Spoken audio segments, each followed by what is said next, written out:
to apply to the folks in Congress. You're watching DC News now at 9, and happening right now, it's game over. Climate activists trying to shut down the congressional baseball game. We're live outside Nats Park with their calls to lawmakers. It's very disturbing. Now I have to watch my back. Armed carjackings minutes away and minutes apart in Maryland. They're just the latest in a string of carjackings in that area. How neighbors are keeping their guards up. Well, it's a faster ride into D.C., Metro's newest move to get commuters into the city in less time. Hey, everybody. Good evening. Thanks for joining us tonight at 9 at DC News Now. I'm Chris Flanagan. And I'm Mark Hall in for Todd Smain, who has the night off. We begin with storms pounding our area right now. Chief Meteorologist Janessa Webb has been tracking the forecast. Yeah, Janessa, is really a quick-moving storm. Yeah, we did have this line of storms really show out about an hour ago. It started in northern Virginia, sections of West Virginia, and you can see from this time lapse, impacted the Beltway about 30 minutes ago. And so I do want to do some live storm tracking where we're dealing with some wind damage just south of Silver Spring, and the brunt of this line of storms has now made its way out of the Beltway. Showing you right now a closer look out towards Prince George's County, and that's where the bulk of this is sitting, and it will quickly make its way into Charles, Calvert County before it really starts to make its way offshore. So the primary threats with this storm system has been the damaging wind gusts, and you can see from Roseville to Upper Marlboro, I am tracking a few storms that have picked up to about 30 to 45 miles per hour, and so you can see just south of Rosaryville, that's picking up as this line of storms are making their way out towards the south. Even Mount Vernon, I'm watching you as storms up to 30 to 35 miles per hour just exiting Alexandria as well. And you can see from western locations, things are starting to die down. So I want to tell everybody, give it about 20 more minutes before this completely starts to make its way offshore.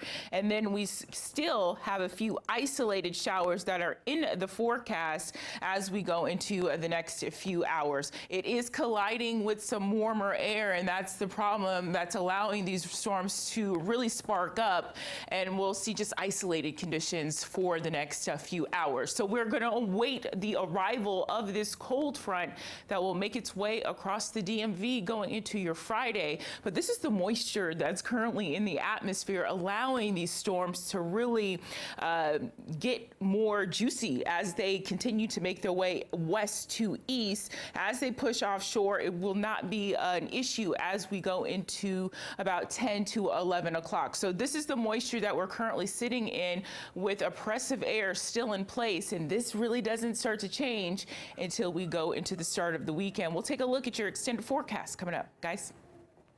All right, thank you, Janessa. Happening now, protesters swarming Nationals Park trying to shut down the congressional baseball game.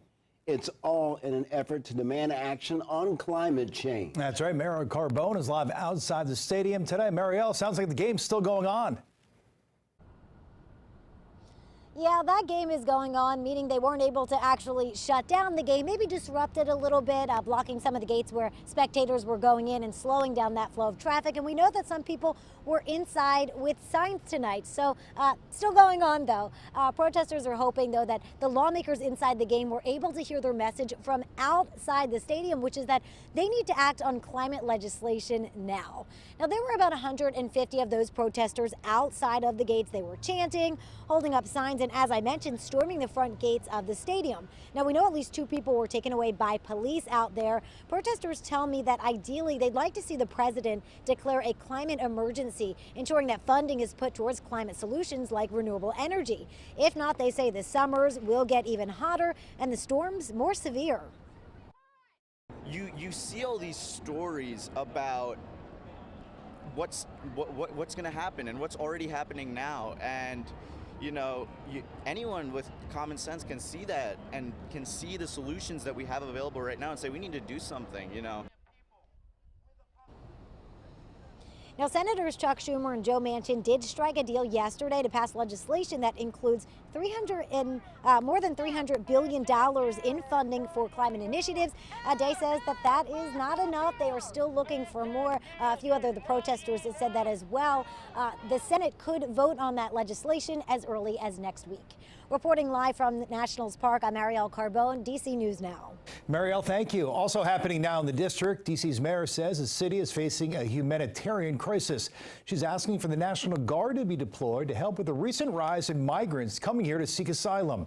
We have seen busloads of migrants arriving here for months now. States like Texas and Arizona and Arkansas all sending them to the nation's capital. Mayor Bowser calls it a politically motivated move. She expects the numbers will continue to rise and says the federal government needs to act. And she says there needs to be a consistent response. Right now, actions vary by city or state by state. We see it with people who are coming to the United States from Ukraine. So there is a robust federal response that helps people with transportation on to their final destinations, and in even getting them a legal route to work. Unlike other states, D.C. needs the president's approval to activate the National Guard. So far, D.C. has utilized FEMA and nonprofits, but the mayor stressed that the federal government needs to take the lead. Well, police are investigating a rash of carjackings in Prince George's County. Two of them took place just hours ago. People say they're not surprised, but now more aware of their surroundings. Our Yamari Sese spoke to neighbors concerned for their safety. Two armed carjackings in less than 1 hour, just minutes away from each other. For somebody to be brazen enough to do this in the daytime, that's very disturbing, and something needs to be done. Prince George's County Police say a woman was carjacked on Suitland Road near Swan Road, and a man was carjacked on the Southern Avenue near Suitland Parkway. Both happened around 4 p.m. Gerald Goldsby lives in the area where one of these incidents took place. He says he's surprised. You know, the last thing we think about is somebody coming up on us and this property, you know, saying, hey, you know, give me your car. I've never heard of that happening here. It's very disturbing. Now I have to watch my back. On Tuesday in Bowie, Maryland, police say these three women stole a car in the parking lot of a Safeway near Bowie Town Center. It all happened around 9 p.m. Police say none of the women were armed. Goldsby's advice for anyone who may be caught up in a carjacking incident: if somebody comes up on you and you have to defend yourself, make sure you have something to defend yourself with, you know, but I would never suggest, you know, trying to resist. If anybody has a gun, just give them what they want, because it's not worth it. And that was our Yamari Sese. Police cannot confirm whether the two incidents in the Suitland area were related, but you are encouraged to call police if you have any information regarding any of these incidents. Well, some good news tonight for Metro riders. WMATA is adding more trains in the blue, orange, and silver lines. That means starting Monday, trains will arrive every 15 minutes instead of 20.